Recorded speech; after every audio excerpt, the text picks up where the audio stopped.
Welcome to Diary of a Dreamer, where resilience unlocks your potential. I'm Tasha Eisinger, and each week I'll bring you powerful stories and practical insights from my own experiences and inspiring guests. Whether you're facing challenges or chasing dreams, this podcast is your go-to for motivation, building confidence, and practical tips for transforming obstacles into opportunities. Be sure to check out my website, tashaeisinger.com. Let's dive into today's episode and start turning your dreams into reality. Hopefully, you have listened to my other podcast episodes about being an author, publishing, and printing. If not, it goes really well with this episode. So I encourage you, if you enjoy this one, listen to the others. So, how do you turn your book into a business? There was a distinct moment that I made that decision, that I really knew in order to turn this into a business, I was going to have to look at things differently. So I had this quote, "What's a big shot? It's just a little shot that kept shooting." And I turned it into a book, into a series. I knew that I wanted to have some merchandise because, I mean, she's a star. Like, how cute, you know? I knew that I at least wanted that. I knew that I wanted to speak in schools. I went to a big chain bookstore in my area and wanted to see if they had any author events and were supportive of local authors. And I was waiting for the manager to come out. And I had this moment where I'm just looking around. I stand there and there's this huge, huge bookshelf of all these books only about diet. And I know that's such a fad thing in our country and things like that. But still, I'm like, that's one niche topic. And there's a ton of books to pick from. And I'm looking at the display and thinking, well, which ones look more appealing to pick up? And I'm like, well, yeah, the ones that you can see the full cover. And then you have all of these that are tucked in that people are going to have to turn their head and read what the title is. Are they going to be as likely to pick those up? Probably not. They're going to look at the ones just with the covers. And then my eyes strayed over to the children's section. And I was like, there's a ton of books in the children's section. And to get an end cap or its own display, like, I have my merchandise, so that's helpful. But how do you even get into a place like this? And how do you get like a prominent display? And how does this even work? Because there's so many options. Why that thought had never occurred to me, I don't know. I think part of it's actually because at home you can have multiple books, right? So even though there's competition, there really isn't, because books are not a product where you only buy one typically, right? You can have many books in your home. There's many books in the library. So even though it is highly competitive, it's not the same as a product where you buy one and it lasts you 10 years and you're not going to buy another one, something like that. So the person came out with the manager and I started asking questions. They made it not all that easy to do an author event, which was disappointing. And then I was asking them questions about getting the book in there and all of that. They shared at that time, which, keep in mind, this was a long time ago, they give the books about 6 months to show proof of sales. If it doesn't show proof of sales, it gets sent back. Sometimes they're incinerated, which is heartbreaking, or they are sent back to whoever printed it. And then, of course, the author would lose those royalties and things like that. And I was really surprised that there's only like a short window of proof of sales. Recently, I found out sometimes they don't even give 6 months anymore. It's just kind of hit and miss. So some books, if it's not selling quickly, they get rid of it. So that was very eye-opening to me. And I know that's not necessarily my goal, to be in this chain bookstore. I mean, you can buy it online, but to be inside the store, I don't know that that's really ever going to be my goal. However, I went home and I started looking up stats. And I just updated them because these stats are constantly changing. So in 2023, there were 300,000 books traditionally published and millions self-published or printed through print on demand. So that's very competitive to be an author. It's great that self-publishing is an option, but I also know that unfortunately there's a lot of self-publishing that doesn't look quite as professional. And I've also seen that sometimes with traditionally published books. Maybe things are down in the gutter, which is like the center of the book that shouldn't be there, or there's mistakes. That can happen anytime. But that really surprised me that there were that many. And then the actual book sales, traditional publishing, you're looking at 250 to 300 copies per book per year. That's the average book sales. 250 to 300 copies per book per year. And the royalties are very minimal. So unless you're getting a big chunk of money up front, you're not going to have enough money to feed your family on that amount of book sales. So now if we look at like lifetime sales, which is kind of hard to, I don't know that this stat is completely accurate, but you're looking at 3,000 to 5,000 copies in the lifetime of the book. That's print and digital. Here again, 3,000 to 5,000 copies sold once you look at royalties is really not going to be enough if you only have one book. You're going to need to be cranking out a lot of books if you want to make it an income based on royalties. For self-publishing, the sales are about 100 to 300 copies across all books a year. So even if you're making $5 a book, which is a huge profit, in my opinion, based on personal experience, that's still not enough to feed your family. And then self-publishing, it's 200. Self-publishing lifetime sales of the book is anywhere from 200 to 1,000 copies sold. Here again, if you're doing $5 a book, which, like I said, is a huge, I think, profit margin for books, that's still only about $5,000 total. So I was glad to know those stats because then I know what I'm up against. And I had to look at my business differently if I was going to make this work. And some of you listening might say, no, I really want to be a writer. I want to be an author. I love writing. That's the thing I want to do. Then do it.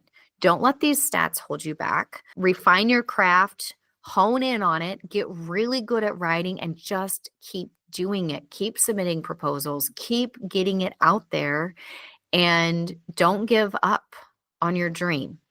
You may need to have a full-time job or even like a part-time job or two to be able to feed your family or feed yourself and pay your bills, but don't give up on it if that's what you want.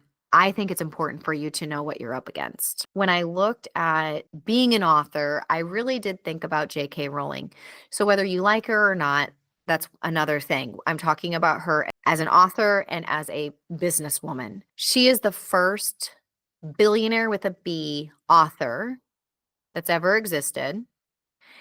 And my understanding is she's donated enough that she doesn't maintain her billionaire status. Okay. But when I thought about, okay, so she has her, the Harry Potter series, which is going to be read for many decades to come, right? It's a classic. So she's published those books. I'm sure she's made good money off of those. But her real money has come from movie deals and amusement park or theme park, from all the merchandise, all of the other things. That is what has made her a billionaire, not being a writer. Okay. Now, I'm not saying that that's our goal. Okay. Being a billionaire with an B is like a whole different playing field. But when you look at, okay, let's look at that very big business and break it down. Well, I already know I'm not as good of a writer as J.K. Rowling. That's not even me being humble. That's just the reality. But what can I incorporate that she has done? Well, I'm not getting a movie deal so far, and I don't have a theme park so far. So what can I do in my business? I need to diversify my business beyond my books and beyond merchandise. So according to the Authors Guild, authors who diversify their income report an average income increase of 70%. 70. That's significant.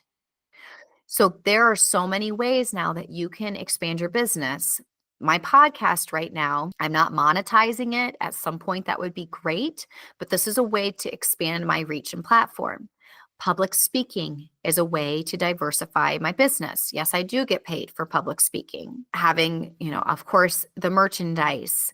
I have my Little Shop Publishers Workshop, which is a curriculum. It's a writing curriculum. So that's another way to diversify. So I want you to take time today and over the next coming weeks, even look at your book or books and determine how can I expand my reach and make authentic sales. I knew that I didn't want to have just a bunch of little trinkets to sell with my book. I know that Little Shot, she's adorable. Miranda did an amazing job creating that image. I didn't want just a bunch of random junk lying around people's houses. Okay. So for me, making sure that any courses I create are like an authentic fit to what I'm doing is important.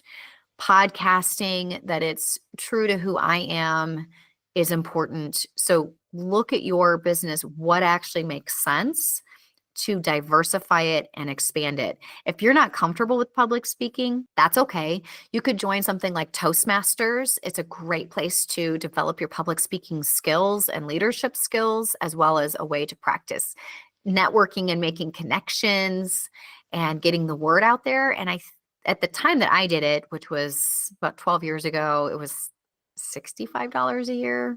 Now it might be $100 a year, but it's a great way to learn those skills and practice Toastmasters. So I highly recommend that. And of course, there's so many online courses. If you want to learn something, you can learn it. You decide this is what I want to do. Maybe you want to have an app for your business, maybe create a board game, brainstorm. Find a friend to brainstorm with. You could even brainstorm with ChatGPT. Okay, if you don't have a friend that loves brainstorming, that would have business ideas, brainstorm with chat.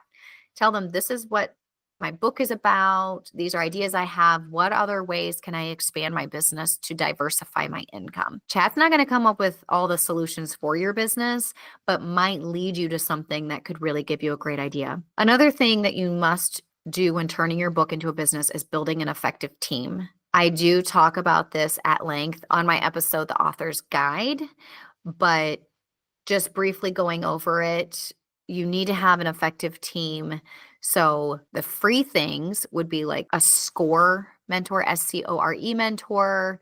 You could go to your Small Business Administration. Your local library has tons of resources. I know IUSB has a business development department where they have free mentorship and resources.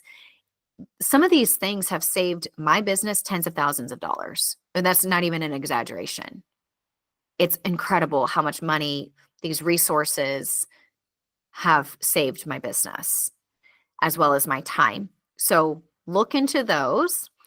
I strongly recommend having an attorney, having a CPA, and putting together, of course, your publishing team. And that's going to look different. I do have a podcast about publishing and figuring out how you want to do that. But your publishing team could include a publisher, illustrator, cover designer, technical editor. There's so many aspects to publishing.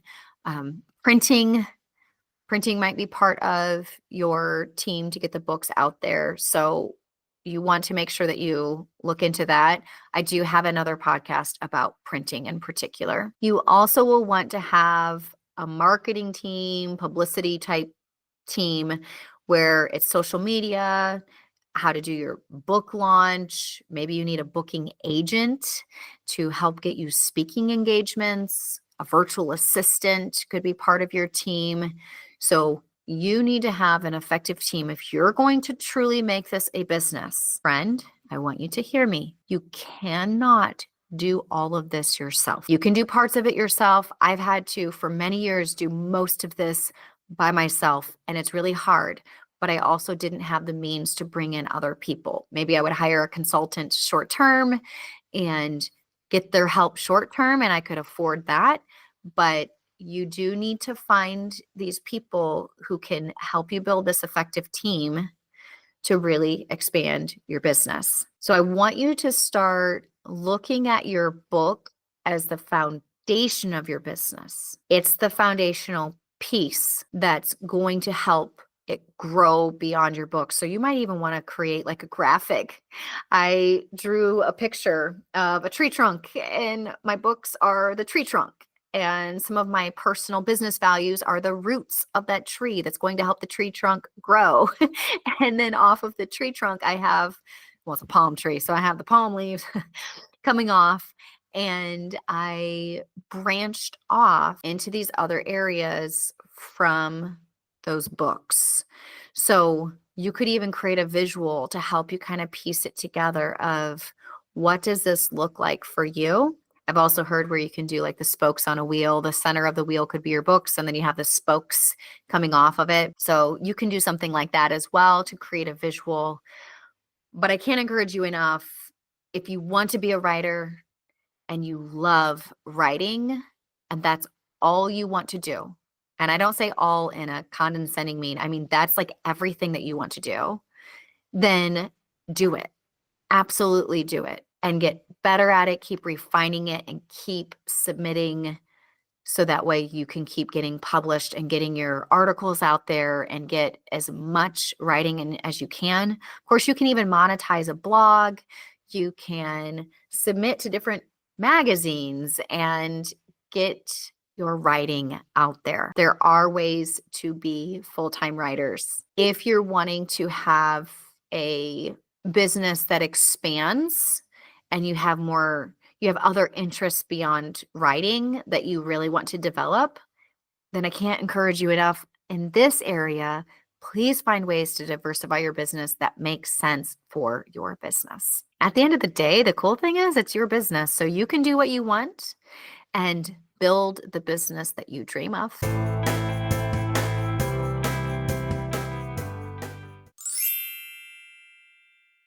Thank you for tuning into this episode of Diary of a Dreamer. I hope you found the stories and tips shared today to be a source of motivation and strength.